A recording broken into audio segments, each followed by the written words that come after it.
We start this hour with breaking news out of the Metro East. 2 construction workers dead and a police officer hurt after ending up inside a manhole on a construction site.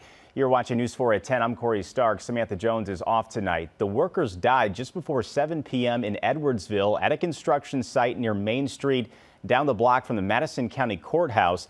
Dion Broxton has been on the scene now for hours as crews search for the workers' bodies.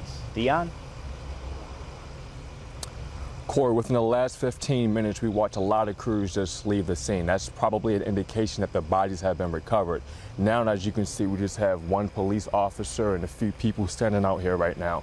It's dark, so it's kind of hard to see right now, but this is a housing complex that's under construction.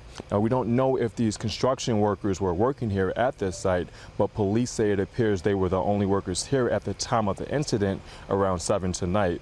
The police chief says officers initially responded to one person being trapped, then learned 2 people were trapped. He said an officer tried to rescue the men, but that officer had to be taken to the hospital because it's difficult for him to breathe in the hole. Authorities don't know how deep the hole is, but it's deep enough that the recovery lasted a few hours. The chief explained why it's difficult for first responders to get to the bodies and how that officer who tried to rescue the men is doing. I think it was more relevant to the level of oxygen that's in the hole.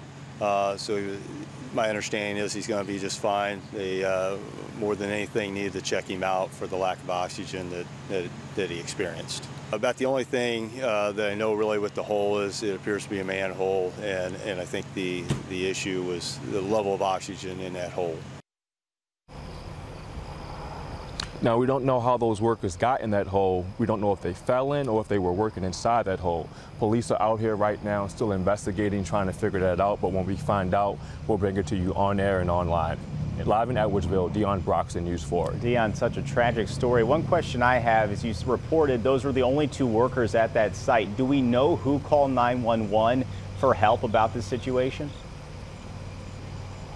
That is a question that I asked the police chief earlier, and he didn't have an answer.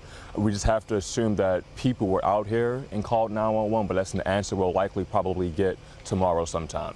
Yeah, still a lot of questions there. All right, Dion Broxton on the scene for us tonight. Thank you.